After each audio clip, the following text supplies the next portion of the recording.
চেষ্টা করছে বোঝানোর, কিন্তু কোনো কাজ হচ্ছে না। নার্স বলল, ম্যাম এভাবে কান্নাকাটি করলে কিন্তু এখানে থাকতে দিবে না ডক্টর, আপনি কি ভেতরে থাকতে চান না? ইসি বলল, কাঁদবো না আর আমি সত্যি কাঁদবো না বলে চোখের পানি মুছে নেয়। এদিকে বাহিরে সবাই অপেক্ষা করছে। ভাইয়া বলল, মিজান আঙ্কেল আপনি কি যেন বলছিলেন? ভাই কোথায় ছিল? মিজান সাহেব বলল, বলছি শুনো তাহলে। আমি যখন 2 বছর আগে চট্টগ্রামে যাই আমার একটা কাজে, তখন রাস্তায় আমার গাড়ি খারাপ হয়ে যায়। চলে গেলেন ফ্ল্যাশব্যাকে, চলুন সাথে আমরাও যাই। মিজান সাহেব চট্টগ্রামে পৌঁছে একটা গাড়ি ভাড়া করেছিলেন হোটেলে পৌঁছানোর জন্য, কারণ তিনি গাড়ি নিয়ে আসেননি। মিজান সাহেব ড্রাইভারকে বলল, কি হলো? ড্রাইভার বলল, সাব মনে হয় গাড়ি খারাপ হয়ে গেছে। মিজান সাহেব বলল, মানে? ড্রাইভার বলল, স্যার গাড়িটা খারাপ হয়ে যাবে ভাবতেও পারিনি, আমি বুঝতে পারছি না। মিজান সাহেব বলল, এখন কি হবে? ড্রাইভার আর মিজান সাহেব দুজনেই পায়চারি করতেছে। এমন সময় একটা বাইক আসে এখানে। আদি বলল, কি ব্যাপার আপনাদের, কোনো সমস্যা? মিজান সাহেব বলল, তারপর তিনি আদিকে সবটা খুলে বলেন। আদি বলল, এক কাজ করুন, আপনি আমার বাইকে চলে আসুন, আর ড্রাইভার আপনি গাড়িটা সারিয়ে নেওয়ার ব্যবস্থা করুন। আদি বলল, কোথায় যাবেন আঙ্কেল? মিজান সাহেব বলল, সার্কিট হাউস। আদি বলল, ওকে চলুন, আমি পৌঁছে দিচ্ছি।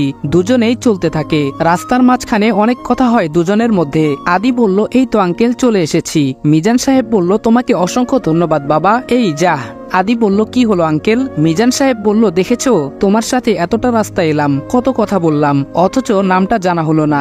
আদি দুটানায় পড়ে যায়, কারণ সে তার আঙ্কেলকে ঠিকই চিনতে পেরেছে। আদি বলল, আমার নাম বলার আগেই ওর ফোন বেজে ওঠে। আদি বলল, আঙ্কেল আমার একটা জরুরি কাজ পড়ে গেছে, এখন আসি, আমি বিকেলের দিকে এসে গল্প করব কেমন? মিজান সাহেব বলল, আচ্ছা তুমি সাবধানে যেও। আদি চলে আসে সেখান থেকে, আর এসে নিজের কাজে ব্যস্ত হয়ে যায়। কাজ শেষে বাসায় ফিরে সে ফ্রেশ হয়ে অনেকক্ষণ বসে চিন্তা ভাবনা করে। সে সিদ্ধান্ত নেয় মিজান আঙ্কেলকে তার পরিচয় দেবে। তাই আর দেরি না করে বাইক নিয়ে বেরিয়ে পড়ে সার্কিট হাউসের দিকে। দরজায় নক করার শব্দ পেয়ে মিজান সাহেব দরজা খুলে দেন। মিজান সাহেব বলল, আরে তুমি, এসো এসো ভেতরে এসো। আদি ভেতরে গিয়ে বসে, আর আঙ্কেল 2টো কফি অর্ডার দিয়ে দেয়। আঙ্কেল বলল, তখন কিন্তু তোমার নামটা জানা হলো না। আদি বলল, কিন্তু আমি আপনার নাম জানি। আঙ্কেল বলল, কি করে? আদি বলল, আঙ্কেল আমি আদিব, আফজাল ইমরান সাহেবের ছেলে। আঙ্কেল বলল, কি?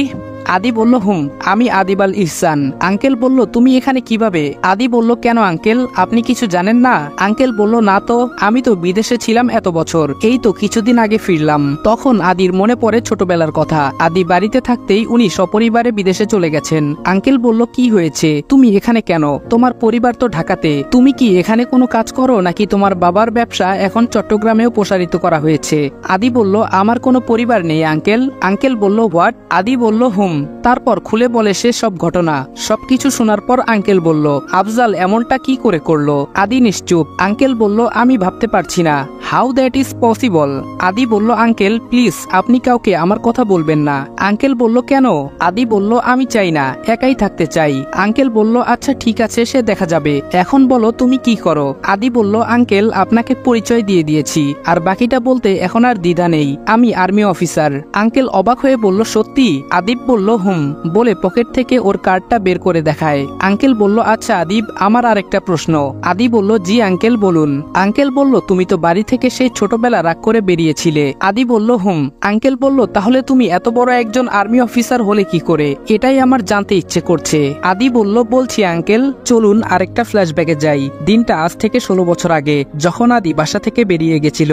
সেদিন রাগ আর অভিমান নিয়ে বেরিয়ে পড়ে আদি। হাঁটতে হাঁটতে অনেক দূর চলে আসে। এতটা পথ সে কান্না করতে করতেই এসেছে। রাস্তায় অনেক মানুষ তাকে দেখেছে, অনেকে তার কাছে এসে জিজ্ঞেস করেছে তার কি সমস্যা, কিন্তু আদি তাদের এড়িয়ে গেছে। ওর ছোটবেলা থেকেই নিজের ভেতরে একটা চাপা রাগ আছে, যেটা সব সময় হয় না, কিন্তু আজ হচ্ছে, তাই কোনো খেয়াল ছিল না। হাঁটতে হাঁটতে কখন বড় রাস্তায় চলে এসেছে সে জানে না। আদি ভাবে, কোথায় চলে এলাম আমি, বাসায় ফিরবো কি করে? চিন্তায় পড়ে যায় সে। তখনই আবার নিজের মনকে শক্ত করে নেয় সে। আদি বলল, ফিরবো না আমি আর বাড়িতে, বাবা আমায় খুব মেরেছে, মা কিছু বলেনি, ভাইয়া নিজে দোষ করে আমায় মার খাওয়ালো ঠিক আছে, কিন্তু আমাকে একবারও আমার বোনের কাছে কেন যেতে দিল না? ঠিক আছে, আমিও আর যাব না কোনোদিন ওদের কাছে। ভাইয়া আজ থেকে আর কার উপর নিজের দোষ চাপাবে? এখন থেকে দেখা যাবে আরো আর ব্যথা পাই কিনা। আদি তো আর থাকবে না। সত্যিটা হলো, আদি সবসময় তার বোনকে আগলে রেখেছে। নিজে এত ছোট হয়েও সে বড়দের মতো বোনকে আগলেছে। বাবা মা দুজনেই নিজেদের কাজে ব্যস্ত, আর ভাইয়া তো। আজকের ঘটনা আদির ছোট মনে অনেক আঘাত করে। মন খারাপ করে আদি আবারও চলতে থাকে। বড় রাস্তার ধারে হাঁটতে হাঁটতে